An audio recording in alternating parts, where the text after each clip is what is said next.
காலங்கள் கடந்தாலும் அறிவியல் தொழில்நுட்பங்கள் பல்வேறு விதமாக வளர்ந்தாலும் இளைஞர்கள் சாதனைகள் பல புரிந்தாலும் பொருளாதாரத்தில் பல்வேறு சாதனைகளை எட்டி பிடித்தாலும் அக்காலத்தில் தொலைபேசி இல்லாமல் ஒவ்வொருவரின் செய்திகளுக்கு பல நாட்களுக்காக காத்திருந்த நாட்கள் இருந்தன. தெரிஞ்சதை சொல்லட்டுமா தெரியாததை சொல்லட்டுமா? சரி தெரிஞ்சதையே சொல்கிறேன். இப்போல்லாம் மொபைல் ஃபோன்னு ஒன்று இருக்குங்க. அதை வச்சு யார் வேணாலும் எங்கேருந்து வேணாலும் எப்போ வேணாலும் பேசிக்க முடியும். ஆனால் அப்போல்லாம் அதெல்லாம் இல்லை. கடிதங்களுக்காக காத்திருந்த நாட்கள் என்பது ஒவ்வொருடைய வாழ்விலும் ஒரு அழியாத நினைவாக நெஞ்சில் நிறைந்திருக்கும் ஒரு காலம். தொழில்நுட்பம் வளர்ச்சியடையாத அந்த நாட்களில் ஒரு கடிதம் மட்டுமே ஏராளமான உணர்வுகளை சொல்லிக் கொடுத்தது. அந்த காலத்து காத்திருப்பு, எதிர்பார்ப்பு, நம்பிக்கை, சந்தோஷம், வருத்தம் அனைத்தும் ஒவ்வொரு எழுத்திலும் மறைந்திருந்தன. சரி ரொம்ப டைம் வேஸ்ட் பண்ண வேணாம், கதைக்குள்ளே போகலாம் வாங்க.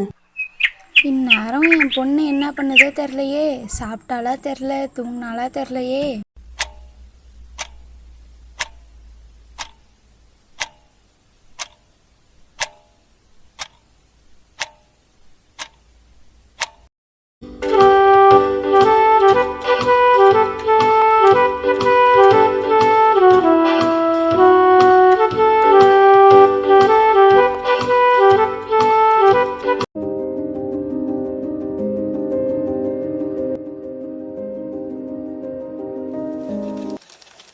அம்மா போஸ்ட்.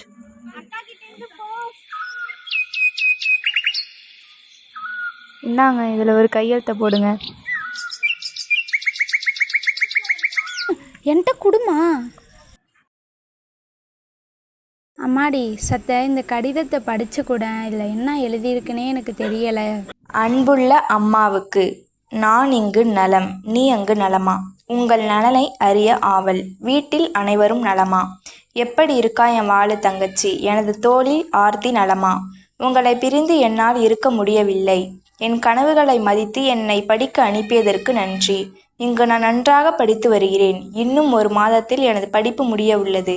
இப்பொழுது தேர்வுகள் நடந்து கொண்டிருக்கிறது. இப்படிக்கு உன் அன்பு மகள் ஆயிஷா. அன்பு மகள் ஆயிஷாவிற்கு, நீ அங்கு நலமா? உன்னிடமிருந்து எந்த ஒரு கடிதமும் ஏன் வரவில்லை? உன் தேர்வு முடிவு என்ன ஆயிற்று? உன் கடிதத்திற்காக காத்திருக்கிறேன். இப்படிக்கு உன் அம்மா. போஸ்ட் வந்திருக்கு. இந்தாங்க, இதில் ஒரு கையெழுத்தை மட்டும் போடுங்க.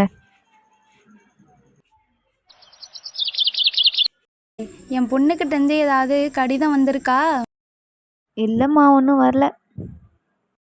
அம்மா, அக்கா கிட்டேருந்து லெட்ரு வரலையாம்மா? இன்னும் உங்கள் அக்கா கிட்டேருந்து ஒரு கடிதம் கூட வரல. என்னாச்சுன்னே தெரியலை.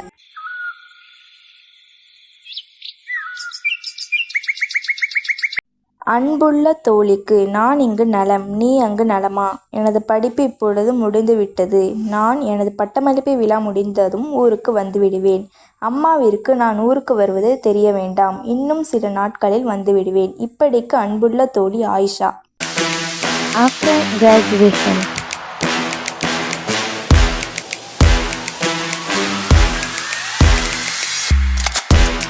என் பொண்ணை பார்த்தே ரொம்ப நாளாச்சு. எப்போதான் வருவாளோ தெரில.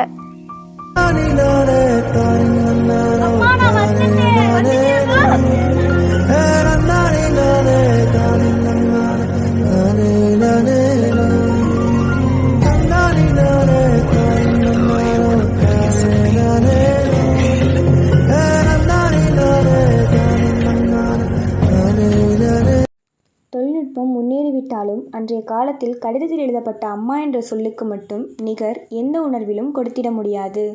அந்த கடிதங்களுக்காக காத்திருந்த நாட்கள் என்பது ஒவ்வொரு தாயின் இதயத்தில் வீணாகும் காத்திருப்பல்ல, பாசத்தின் பூக்கள் தூவிய நினைவு பாதைகள். அதில் நாமும் பயணிப்போம். காலங்கள் கடந்தாலும் பிரிந்த பேச்சுக்கள் நெஞ்சில் ஒலிக்க அவளின் எழுத்துக்களில் மகளை காண்கிறாள். மலை போல் விழும் நினைவுகள், முகில் போல் காத்திருக்கும் நாட்கள்.